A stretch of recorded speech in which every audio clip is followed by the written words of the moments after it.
దేవుని యొక్క అతి శ్రేష్టమైన నామంలో కూడి ఉన్న ప్రతి ఒక్కరికి ప్రభు పేరిట వందనములు తెలియపరుస్తూ ఉన్నాను. మరి యొక్క సమయమందు దేవుని యొక్క వాక్యంలోనికి వెళ్ళక మునుపు ఒక పల్లవి పాట మనము పాడుకుందాం. నిన్న నేడు నిరంతరం మారని నా యేసయ్యా, నిన్న నేడు నిరంతరం మారని నా యేసయ్యా. ప్రార్థించుకుందాం. పరిశుద్ధ ప్రేమల తండ్రి, మహోన్నతుడా, నీకు కృపను బట్టి మరొకసారి వందనాలు. ఈ యొక్క దినమందు ప్రభువా, మాకు కావలసిన నీ యొక్క వర్తమానాన్ని మాకు అనుగ్రహించి, ఆ యొక్క వర్తమానాన్ని బట్టి ప్రభువా మా యొక్క రోజువారీలో మేము చక్కటి రీతిలో మేము నడవటానికి, నైనా మరి చక్కటి స్వభావం కలిగి ఉండటానికి మాకు సహాయం చేస్తారని, మా పాపములన్నీ క్షమిస్తారని యేసు నామములో వేడుకుంటున్నాము తండ్రి, ఆమేన్. ఈ యొక్క నేటి దినము మరి వాక్యాంశము యోహాను సాక్షిగా ఉన్నాడు. మనందరికీ తెలుసు యోహాను భక్తుడు. మరి యోహాను దేవుని యొక్క రాజ్యము సమీపిస్తున్నదని మరి ఎంతో మందికి జనులందరికీ ఆయన బోధిస్తూ ఉన్నాడు. అలాగనే మరి నీటి ద్వారా బాప్తిసము కూడా అతన్ని ఇస్తున్నట్టుగా మనం చూస్తూ ఉన్నాం. అతని ద్వారా యేసుక్రీస్తు కూడా బాప్తిసం తీసుకున్నట్లుగా మనము వాక్యంలో మనం చూస్తూ ఉన్నాం. మరి అంతటి ప్రాముఖ్యమైన వ్యక్తిని దేవుని యొక్క కుమారుడు కంటే ముందుగా దేవుడు ఎందుకు కనిపెట్టి ఉన్నాడు? మరి మార్గాన్ని స్థిరము చేయడానికి, మార్గాన్ని విశాలపరచడానికి ముందుగానే యోహానుని మరి ఈ యొక్క భూమి మీద పెట్టినట్లుగా మనం చూస్తూ ఉన్నాం. మరి యేసు ప్రభువుకుని అలాగనే యోహానుకి పెద్ద వయసు అంతగా తేడా ఏమీ లేదు, కొన్ని నెలలు మాత్రమే. అయితే ప్రియమిత్రులారా, ఈ యొక్క యోహాను భక్తుడు దేవుని యొక్క స్వార్థను ఆయన గంభీరముగా మరి విత్తడం మనము చూస్తూ ఉన్నాం. అయితే ప్రాముఖ్యంగా ఈ యొక్క నేటి దినమందు యోహాను గురించి మనము ధ్యానం చేసుకుంటూ ఉన్నాము. మరి ఈ యొక్క వాక్యంలో మనం చూసినట్లయితే యోహాను సువార్త 1వ అధ్యాయం 6 నుంచి 7 వచనాలు. దేవుని యొద్ద నుండి పంపించబడిన ఒక మనుషుడు ఉండెను, అతని పేరు యోహాను. దేవుని యొద్ద నుండి పంపించబడిన వాడు అంటే అనగా తండ్రి యొద్ద నుంచి ఎవరు వచ్చున్నారు? యేసు ప్రభు వచ్చి ఉన్నాడు. అయితే ఇక్కడ దేవుని యొక్క వాక్యం ఏమి తెలియజేస్తున్నది? దేవుని యొద్ద నుండి పంపించబడిన ఒక మనుషుడు ఉన్నాడు, అతని పేరు యోహాను. అతను ఎలా వచ్చి ఉన్నాడంట? మరి సామాన్యముగా ఈ యొక్క ప్రకృతి రీత్యా మరి ఆ యొక్క మనుషులు బట్టి ఇతను పుట్టి ఉన్నాడు. అయితే ప్రభువుని యేసుక్రీస్తు అయితే పరిశుద్ధాత్మ ద్వారా ఆయన పుట్టి ఉన్నాడు. దేవుని స్తోత్రము కలుగుగాక. ఇక్కడ మనము తెలుసుకున్నట్లయితే యోహాను యొక్క చరిత్ర, వారి యొక్క తల్లిదండ్రులు మరి చూసుకున్నట్లయితే వారికి మరి ఈ యొక్క లోకపరముగా మాత్రమే యోహాను పుట్టినట్టుగా మనం చూస్తూ ఉన్నాం.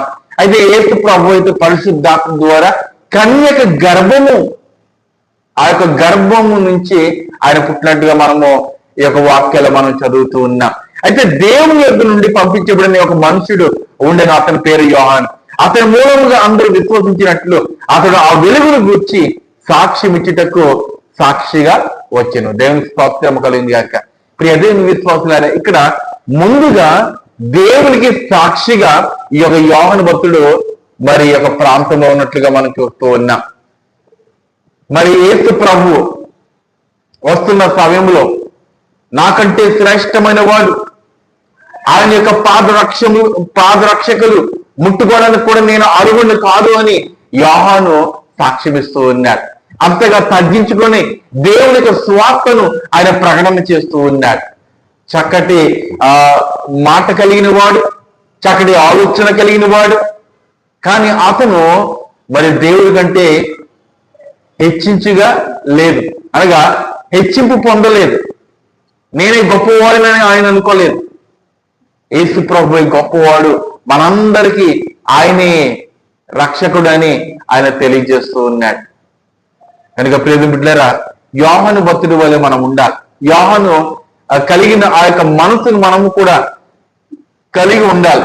ఎందుకంటే ఈ యొక్క లోకములో ఎక్కువగా మనము ఎటువంటి మనసు కలిగి ఉంటున్నామంటే లోకానుసారము కలిగిన మనసు కలిగి ఉంటున్నాం. తగ్గింపు జీవితం లేదు. మనం ఎప్పుడునూ హెచ్చించుకుంటున్నాము కానీ తగ్గింపు జీవితం లేదు. యోహాను అయితే ఇక్కడ తగ్గించుకున్నాడు. నాకంటే గొప్పవాడు మీ మధ్యలో ఉన్నాడని తెలియజేస్తూ ఉన్నాడు. ఆయన యొక్క పాద రక్షకులు అనగా ఆయన యొక్క చెప్పులు మోయడానికి కూడా, ఆయన యొక్క చెప్పులు ముట్టడానికి కూడా నేను అర్హుని కాదు అని ఆయన తగ్గించుకుంటున్నాడు. ప్రియ బిడ్డలారా, అయితే యెషయా గ్రంథంలో 40వ అధ్యాయము ఒకసారి మనము చూసినట్లయితే ఈ యొక్క 40వ అధ్యాయములో 3వ వచనంలో, ఆలకించుడి, అడవిలో ఒకడు ప్రకటించుచు ఉన్నాడు. అడవిలో ఎవరు ప్రకటన చేస్తారు? యోహాను భక్తుడే. ఇక్కడ యెషయా గ్రంథము అనగా ఈ యొక్క మత్తయి సువార్త, ఈ యొక్క నూతన నిబంధన, ఈ యొక్క మత్తయి సువార్త రాకమునుపు 200 సంవత్సరముల క్రితమే, అనగా యేసు ప్రభు పుట్టక మునిపే 200 సంవత్సరముల క్రితమే ఇక్కడ యోహాను గురించి యెషయా గ్రంథములో చెప్పబడి ఉన్నది. ఇది కూడా ఒక ప్రవచనముగా మనకి కనబడుచున్నది.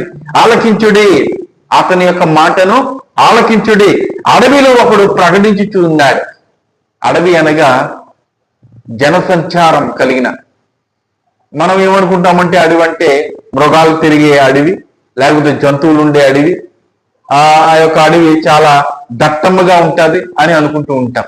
కానీ ఆయన ఎక్కడ దేవునికి సువార్తను విత్తుచూ ఉన్నాడు? అడవిలో సువార్త విత్తుచూ ఉన్నాడు. అడవిలో ఎవరైనా ఆలకిస్తారా? ఏమైనా పక్షులు ఆలకిస్తాయా, లేకపోతే జంతువులు ఆలకిస్తాయా? మనుషుల మధ్యన ఆయన ఆలకించుడని తెలియజేస్తూ ఉన్నాడు. ఆయన గంభీరమైన స్వరముతోటి ఆయన పలుకుచున్న మాట, అడవిలో ఒకడు ప్రకటించుచూ ఉన్నాడు. ఎట్లయినగా, అరణ్యంలో యెహోవాకు మార్గము సిద్ధపరచుడి, ఎడారిలో మా దేవుని రాజ్య మార్గము సరళము చేయుడి. దేవుని స్తోత్రము కలుగునుగాక. ప్రియమిత్రులారా, ఆయన దేవుని యొక్క వాక్యం విత్తుచూ ఉన్నాడు. అరణ్యంలో యెహోవాకు మార్గము సిద్ధపరచుడి. అరణ్యం అనగా మనకు తెలుసు, ఎడారి అనగా మనకు తెలుసు. ఎడారిలో ఎటువంటి మొక్కలు ఉండవు, ఎడారిలో ఎటువంటి దారి కూడా ఉండదు. అయితే దేవుని యొక్క మార్గము స్థిరపరచండి. మీ యొక్క హృదయాలు అరణ్యము వలె ఉన్నాయి, మీ యొక్క హృదయాలు ఎడారి వలె ఉన్నాయి. ఆ యొక్క ఎడారిగా ఉన్న ఆ యొక్క హృదయాలను మార్గమునికి మీరు నడిపించండి అని ఈ యొక్క యోహాను భక్తుడు కేకలు వేస్తున్నాడు. దేవుని యొక్క వాక్యాన్ని ప్రకటన చేస్తూ ఉన్నాడు.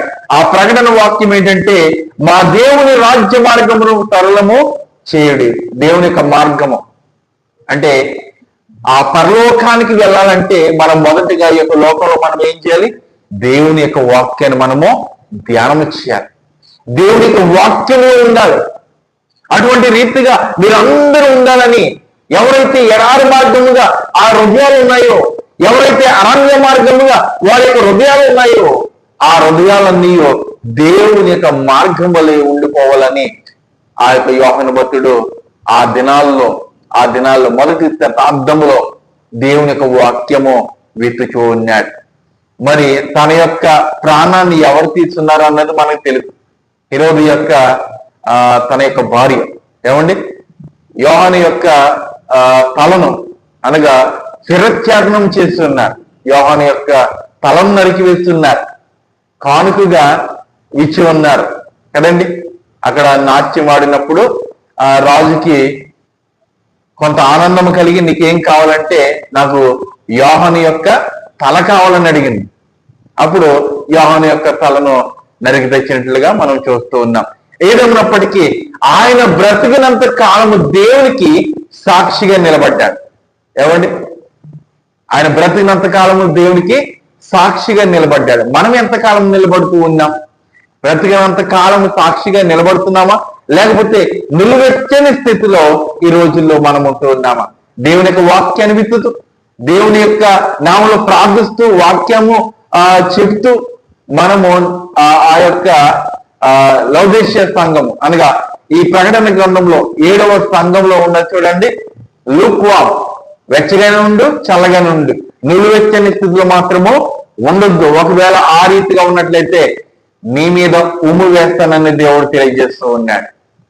మనం లోకములోనైనా ఉండాలి, లేదంటే దేవుళ్ళలోనే ఉండాలి. లోకములో ఉన్నవాడికి చివరిలో ఒక తీర్పు ఉంటుంది. దేవుల్లో ఉన్నవాడికి దేవుని యొక్క మార్గము అనగా పరలోక మార్గము పొందుకునే అవకాశం ఉంటుంది.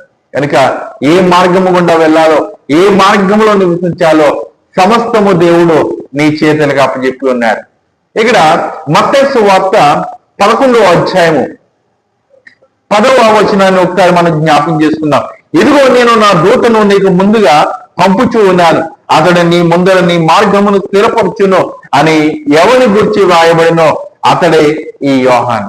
ఏమండి, దూత వల్లే దేవుడి కంటే ముందుగా దేవుడి యొక్క వాక్యము వెతుకుతూ ఉన్నాడు. ఎవరు ఈ దూత? యోహాను భక్తుడు.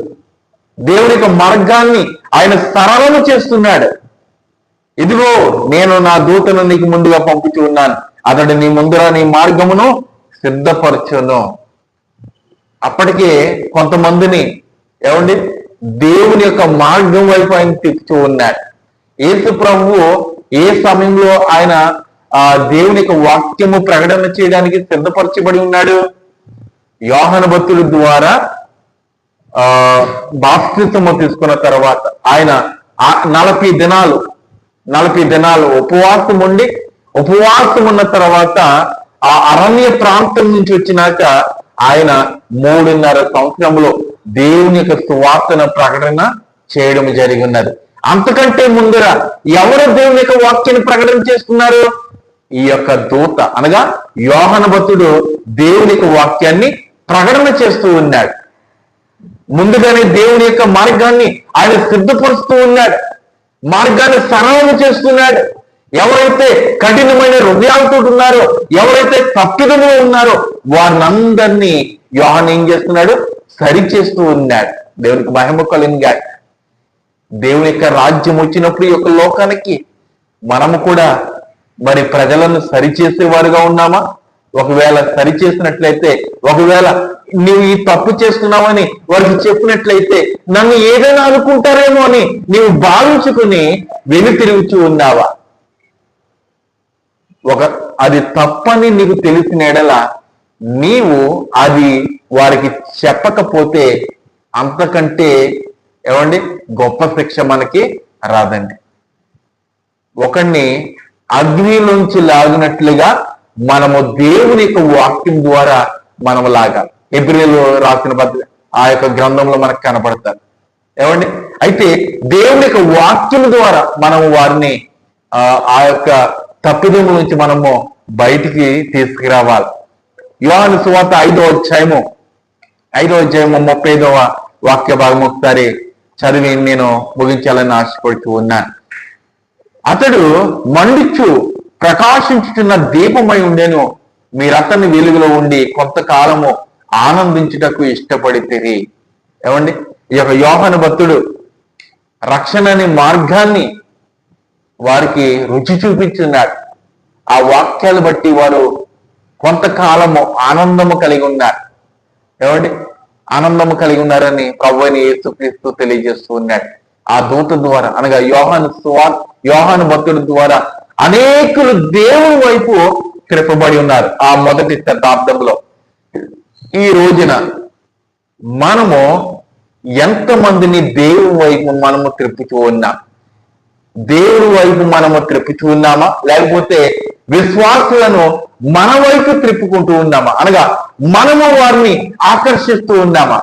మన యొక్క సొంత లాభముల కొరకు, మన యొక్క సొంత ఖర్చుల కొరకు ఈ యొక్క విశ్వాసులను మనం వాడుకుంటున్నామా?